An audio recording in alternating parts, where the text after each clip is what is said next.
사랑과 은혜의 하나님, 주님의 은총 가운데 귀한 주일을 지내고 또 월요일 이 새벽 저희들을 주님을 향한 기도의 자리로 이끌어 주심을 감사합니다. 귀 있는 자는 성령이 교회에게 하시는 말씀을 들으라 말씀하신 것처럼 우리에게 하나님의 말씀을 바르게 듣고 또 그것을 바르게 이해할 수 있는 믿음의 귀를 허락하시기를 원하옵고 기도합니다. 그 어떤 말씀도 우리를 스쳐 지나가 버리는 말씀이 되지 않게 하시고 우리의 마음밭에 온전히 잘 뿌려지고 또 그 말씀으로 인한 참된 열매들이 우리들의 삶을 통해 나타날 수 있도록 함께 해주시기를 원하옵고 기도합니다. 이 새벽 주님 앞에 겸손히 머리 숙입니다. 주성령께서 친히 모든 것을 주관하시고 오늘도 말씀을 통하여 기도를 통하여 찬미를 통하여 주님과 함께 교통하고 소통하는 복된 이 시간 되게 하여 주시옵소서. 감사드리며 예수님의 이름으로 기도드립니다. 아멘. 찬송 380장입니다. 380장.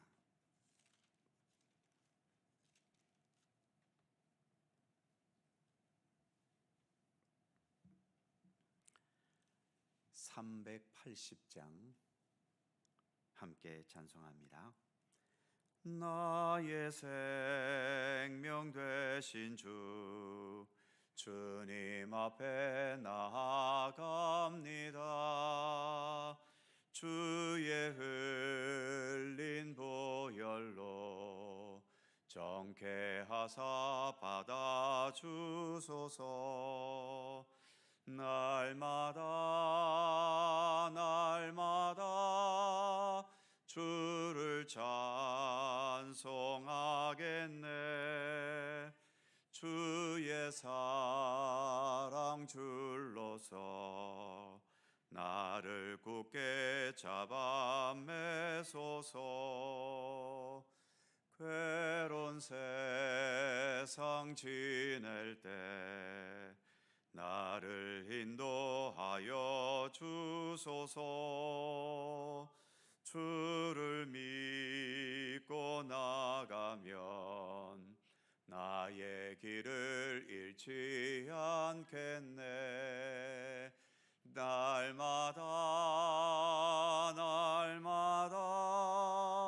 주를 찬송하겠네.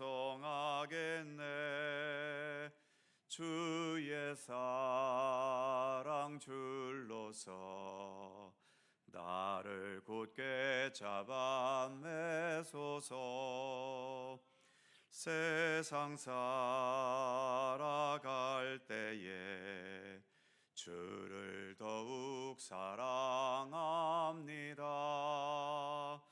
밝고 빛난 천국에 나의 영혼 들어가겠네. 날마다 주를 찬송하겠네.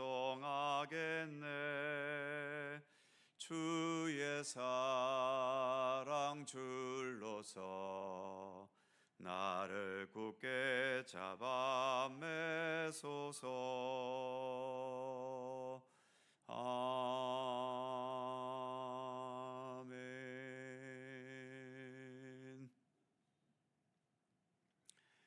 로마서 13장 1절입니다. 신약성경 257면 로마서 13장 1절 말씀입니다.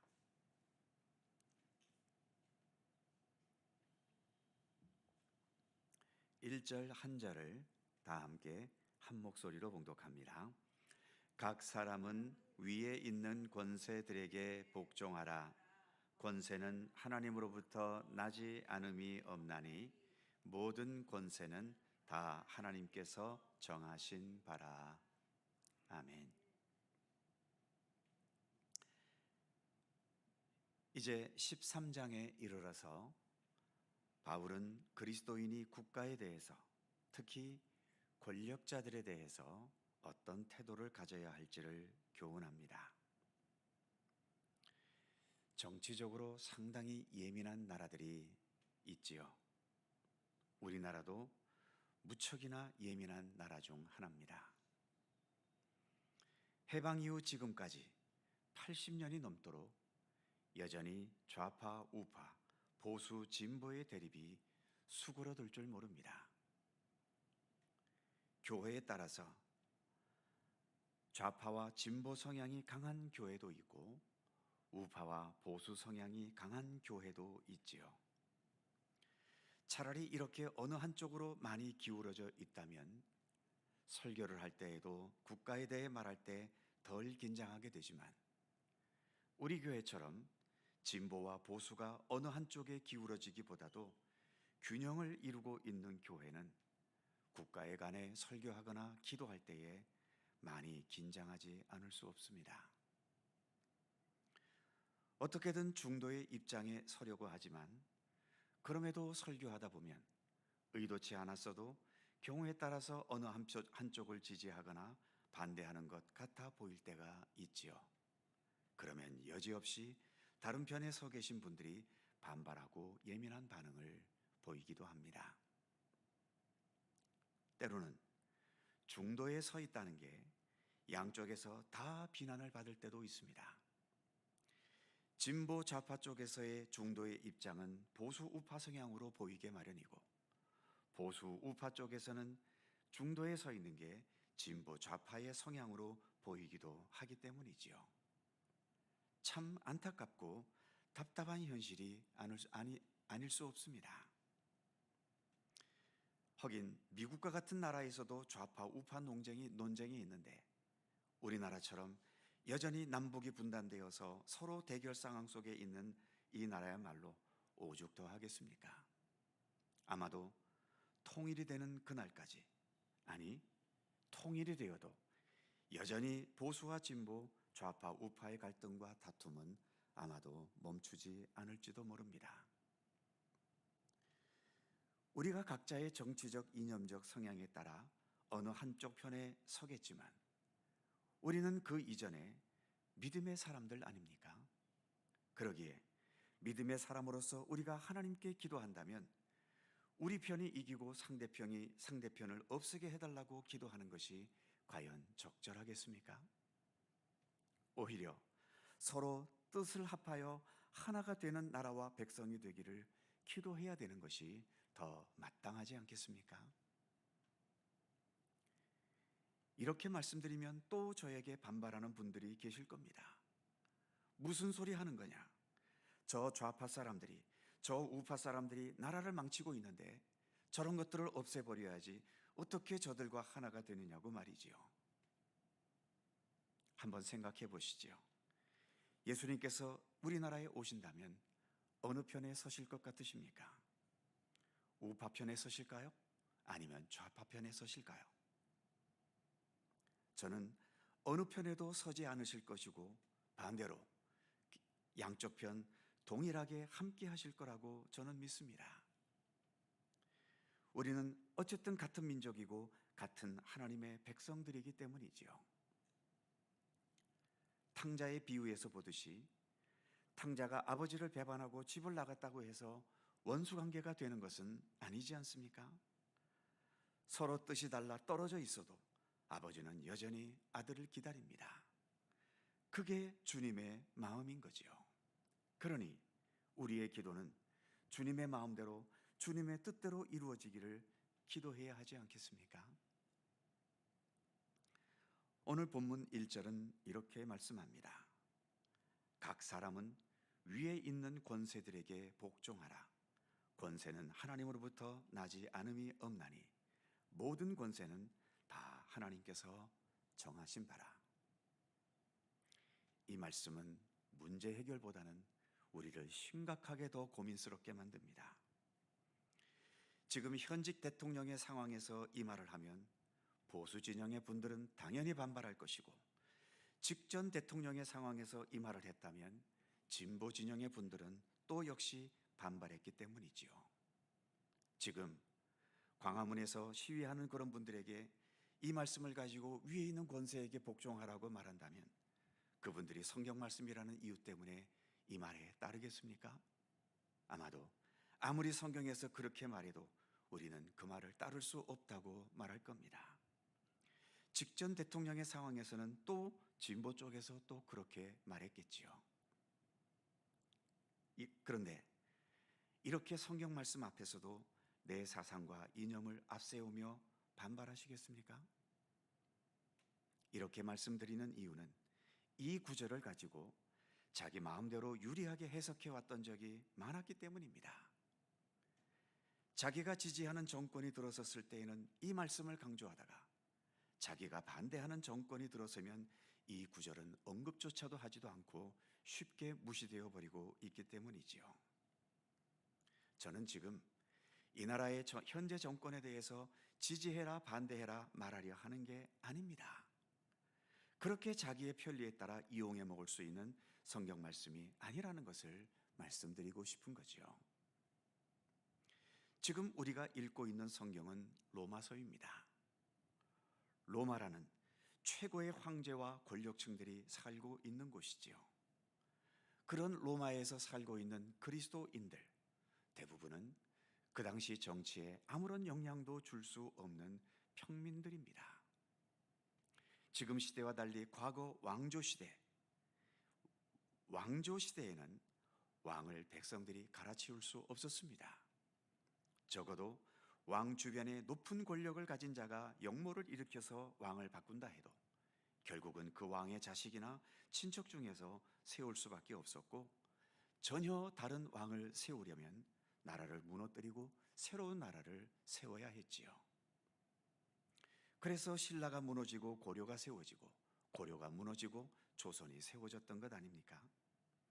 지금의 시대처럼 백성들이 탄핵해서 대통령을 갈아치울 수 있는 시대가 아니었던 겁니다.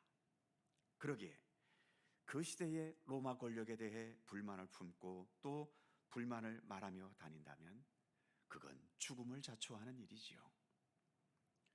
지금 북한에 있는 기독교인들에게 저 김정은 정권은 나쁜 정권이니까 우리가 광화문에서 모이듯이 너희들도 평양 한복판에 집결해서 김정은에 대해 반대 시위를 하라고 한다면 이게 가능한 말이겠습니까? 만일 그렇게 한다면 그건 죽음과 고난을 자초하는 일일 뿐인 겁니다. 지금 북한의 상황에서 예수를 믿는다면 아무리 김정은 정권이 불법 정권이라 해도 그들에 대해 반대하면서 믿을 수는 없는 겁니다. 모든 걸 숨기고 드러나지 않게 믿음 생활을 이어가야 하는 거지요. 그게 현실적이고 현명하지 않겠습니까? 바울은 지금 그런 차원에서 말하고 있는 겁니다.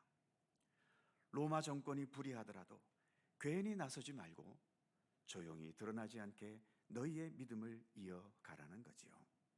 더 나아가 로마서는 은밀하게 보내는 비밀 문서가 아닙니다. 공개적인 편지이지요. 그러기에 로마에 있는 그리스도인들뿐만 아니라 로마 군인들도 정권에 깊이 관여된 사람도 이 로마서는 언제든지 볼 수 있는 편지인데, 그 내용 중에 로마 권력의 심기를 건드리는 내용이 담기면 당연히 이 편지 때문에 기독교인들에게는 박해가 주어질 수밖에 없는 거죠.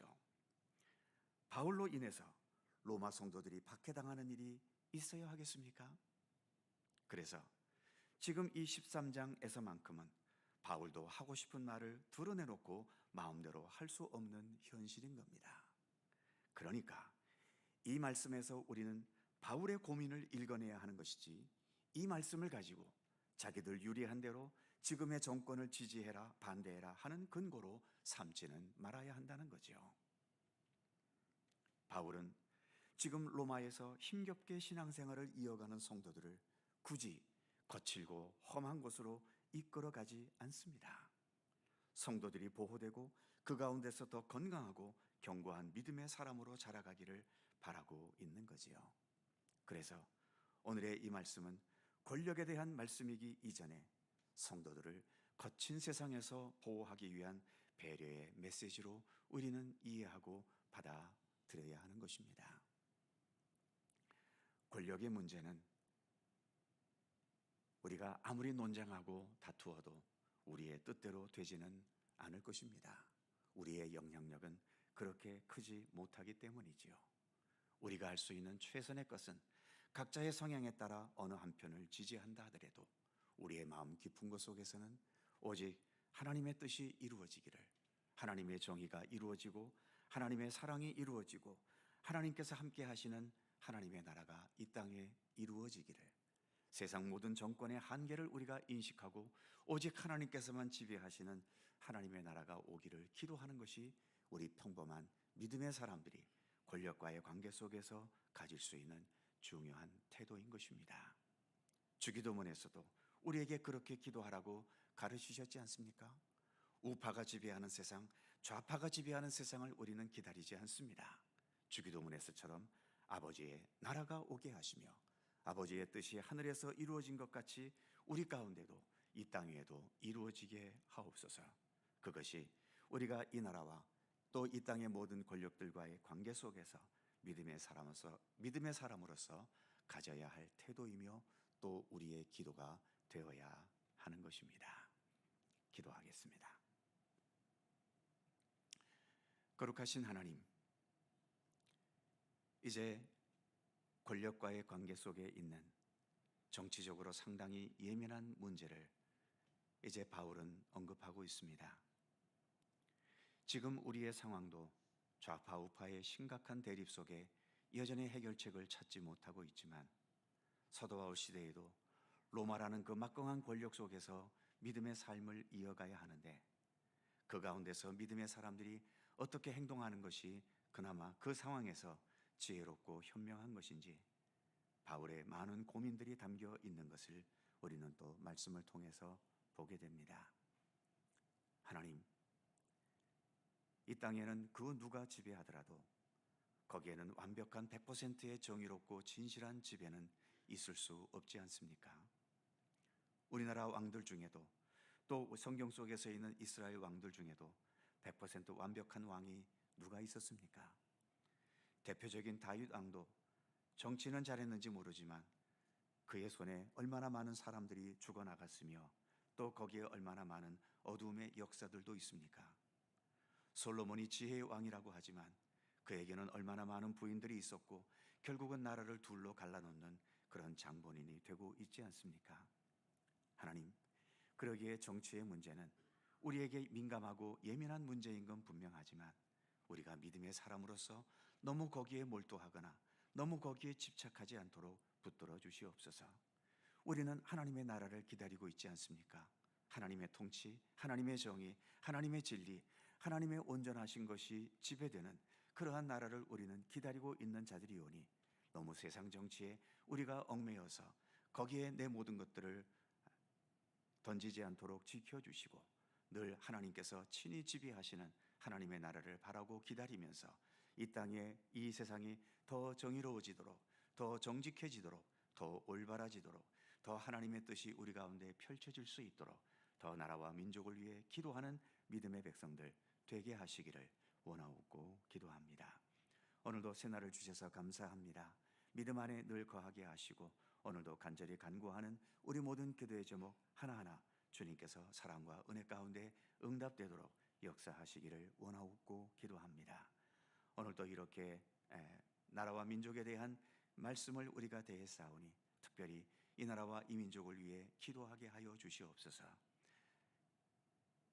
여러 가지 혼란 속에 있는 현실 또 이로 인해 우리가 겪는 모든 진통, 그러나 무의미한 진통이 되지 않도록 하나님 함께 해주시고 서로를 해하기만 하는 진통이 되지 않게 하시며 이런 진통의 과정을 통해 우리가 더 올바르고 참된 것을 향해 나아갈 수 있게 하시며 우리의 한계성도 인식할 수 있도록 인도하여 주시고 그래서 더 하나님의 도우심, 하나님의 인도하심을 진실하게 간구하는 우리의 기도가 되도록 하나님 함께해 주시옵소서. 주님의 평강과 은총이 오늘도 우리 가운데 함께 하시기를 원하오며 우리 구주 예수 그리스도의 거룩하신 이름으로 기도하옵나이다. 아멘.